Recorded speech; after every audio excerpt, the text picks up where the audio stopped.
So one of the wives of the Prophet, her name was Shurayk. Her title was Shurayk. Her name was Ghaziyya. She was married previously before the Prophet ﷺ, and she had a son by the name of Shurayk, and that's why she's called Shurayk.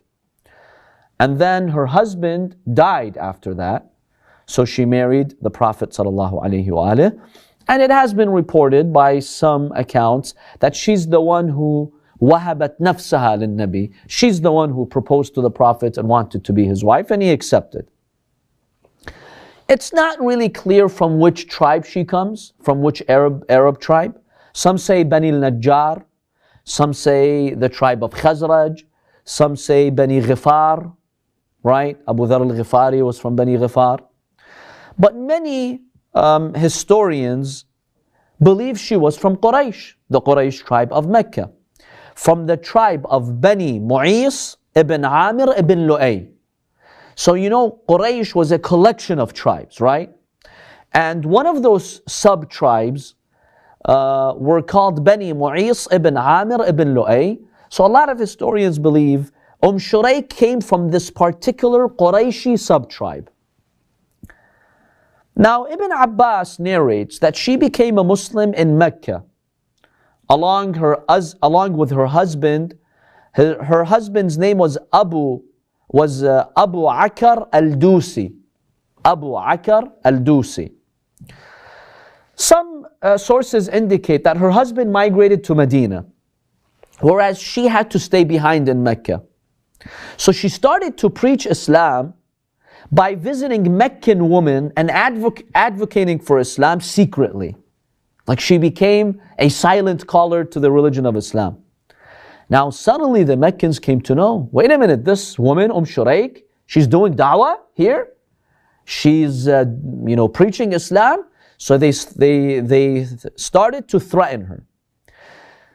And they tell her, look, had it not been for the alliance we have with your tribe, because remember, her tribe comes from Quraysh, and the Qurayshis would make these alliances amongst these sub-tribes. They told her, if it weren't for the alliance that we have with your tribe, we would have killed you. So they start to threaten her. Ibn Sa'ad, which is a famous Sunni historian, he narrates the following interesting incident in his book At-Tabaqat. This hadith is from Shurayk. She tells us about her story. She says, the family of Abu al-Akar, my husband's family, my in-laws, they came after he had migrated to Medina, right? So he was known to be a Muslim, he escaped, he went to Medina. She stayed behind. So her in-laws come, they were pagans, anti-Muslim. They told her, لَعَلَّكِ عَلَى دِينِهِ, perhaps you follow the same religion of your husband, meaning you're a Muslim. I said, yes, wallah.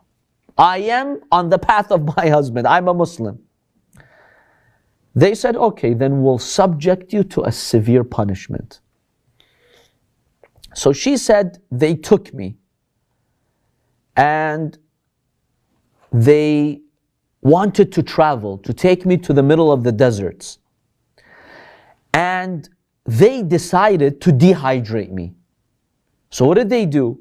They took bread and honey and they fed me bread and honey. Now if you eat a lot of bread and honey, what happens to your digestive system? What do you need? You need water. That makes you thirsty. So she's like, they purposely did that to me so I become excessively thirsty. And then they would tie me under the sun, the hot sun in the desert. He said, for 3 days, they did this trying to kill me. She said, then something happened. When I was so dehydrated, like to the point where I was about to die from thirst, suddenly I saw this pitcher of water, this container of water on my chest. And basically, it just poured into my mouth. And I drank the sweetest, most delicious water. It quenched my thirst. And then I looked up in the sky, I saw that container hanging mid-air between the sky and the earth. 3 times this happened to me. She said, the 3rd time that the water poured into my mouth, it spilled a little bit over my clothes. So they came, they saw water on my clothes, and I'm alive. They said, how dare you? You got up and you took our precious water, you drank our precious water. They thought she came up with a scheme somehow to go and find access to their containers, and she drank the water. She said, I swear by God, I did not touch your water. They're like, we're going to go check. So they went, they checked, and they saw that their water is untouched. So they realized the source of water she had was something miraculous. So they came to her, they told her, look, whoever that Lord that you worship saved you, and we're going to worship that Lord. And they saved her, subhanAllah. And they took her to the city of Medina. So she describes how Allah subhanahu wa ta'ala showed her that miracle, saved her from imminent death and dehydration, and how she will find her way to Medina. This is Shurayk, one of the wives of the Prophet. So when she goes to Medina a while after her husband dies, she expresses her interest to marry the Prophet sallallahu alaihi wasallam, and the Prophet sallallahu alaihi wasallam, with the approval of the Quran, Surah Al-Ahzab verse 50, the Prophet is told that if a believing mu'min woman, she comes forward and she'd like to marry you, Allah has given you permission to marry her. So this is Shurayk, one of the wives of the Prophet sallallahu alaihi wasallam, and her name was Ghaziyah. Any questions on that? So Ghaziyah was from a tribe that was non-believers. Oh yeah, her tribe were pagans, they were enemies of Islam, and they tried to kill her. But Allah subhanahu wa ta'ala saved her. So because she submitted to Islam, Allah had rahmi on her, of course. Yeah, they kept telling her, disbelieve in God. Otherwise we'll dehydrate. She said, ahadun ahad. No, I will die as a believer. I will not disbelieve in God.